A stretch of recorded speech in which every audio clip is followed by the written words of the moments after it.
What's going on, everybody? This is Mac, and I'm going to do a bit of a recap for you today, but also more than just a recap. I want to show you something that I've been trying a little bit new. I haven't done a video in a little bit because I've been trying a new process, and I wanted to give it a little bit more time to develop before I try to share anything. So what I have struggled with in the past is, like when trading AMD or anything else, but I trade AMD a lot, it's difficult when it's so tied to the overall market. And even though I might be bullish on AMD, the market could start to go against me and pull it down. And so that was really frustrating. So I wanted to think of a way that I could benefit from being bullish on AMD or any other stock and kind of protect myself from the move of the market. So I thought about pairs trading, and pairs trading is not exactly what I'm doing, because in pairs trading typically is auto-regressive model, which means you're trading two linked equities or commodities that have diverged from one another, and you're usually trading it to look for that gap between them to return to mean. And what I'm doing is I'm actually looking to trade the divergence. So say I'm looking at AMD, think it's strong, I think it's going to outperform the overall market. What I tried to do here, and this was the first trade where I tried this, that's on the screen right now, is the two lines you're looking at. The white line there is AMD, and the blue line is the SPY. So because I believed that AMD was going to outperform the SPY, I took AMD long and I took the SPY short. So it didn't matter if the overall market was moving down or up at that point. I had equal opposing positions in these two tickers. So as you can see, I took my entry long here on AMD. You can see it. I took several entries because what I was doing was trying to get this balanced. And I know that Interactive Brokers and Trader Workstation offers a pairs trading, but I haven't really got into that. So I'm just managing my size manually, trying to get them balanced. So I got that done, and basically what I'm looking for is a divergence in these two lines. And the more divergence I get in these two lines, and like I said, it doesn't matter if it goes up or down, the more divergence I get in those two lines, the better off my position is. So it worked out really well on this first try, and that was very positive.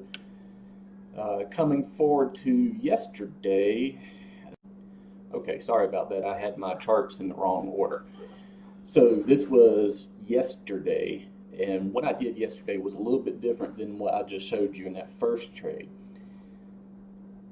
I looked at the strongest sectors. I compared all of the sectors, and yesterday morning in the pre-market, the financial sector was way stronger than any other sector, and the weakest sector that I saw was healthcare.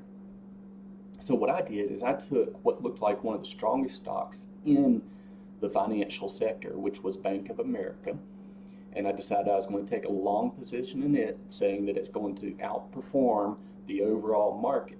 But rather than hedge by shorting the overall market, I went back to the sectors. I saw that healthcare looked weaker, so instead of hedging the overall market, I just went ahead and shorted the healthcare sector using the XLV ticker, which is the ETF from Spider.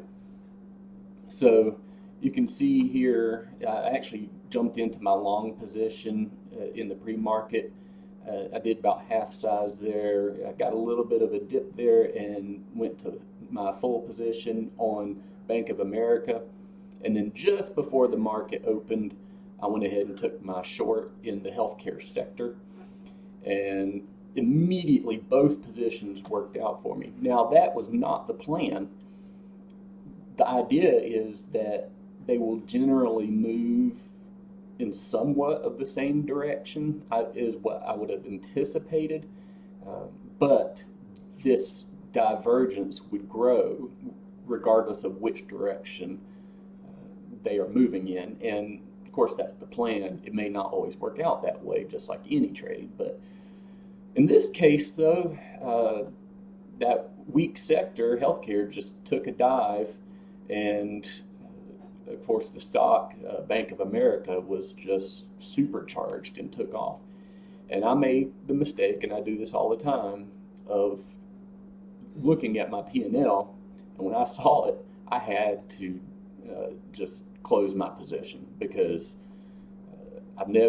honestly, I had never made that much in that short of a time. So I closed those positions, but you can see, and this is my original plan, if I had held all day long, I would have done much, much better. So I've got to work on my patience. I've got to not trade my P&L. It may be better for me to possibly take a partial at this point and let the rest of it ride if I'm unable to hold because of my P&L. So that's something I've got to fine tune. Let me jump to today. So similar idea today. Let me back up here. Here we go.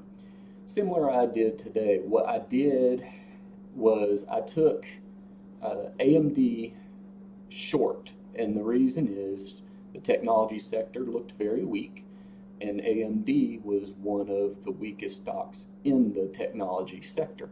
So I decided that it was going to underperform the overall market. And let me see here.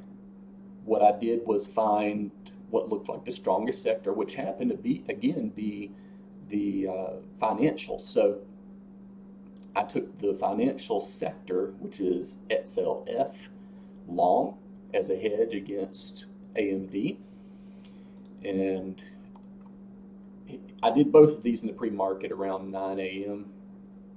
And you can see they just kind of moved sideways during the pre-market. But as soon as the market opened, AMD, just like I thought it was going to, just took a dive and didn't get much movement out of the financials. In fact, they ended up getting weak. And so what I did is I went ahead and took off my position on AMD again, even better than yesterday. The P&L got to me. It was a huge move for AMD. I was heavy in size, so I cashed it in on this dip here early. I mean, you see, this is only about 6 minutes after the open. So I was quick on the trigger.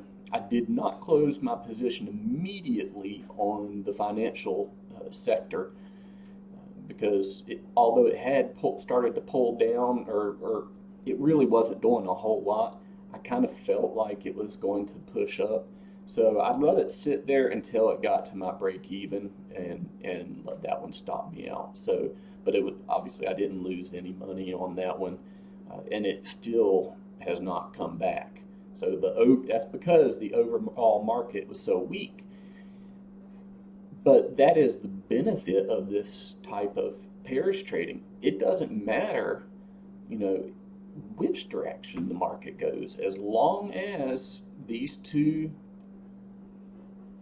tickers here are slowly diverging from each other.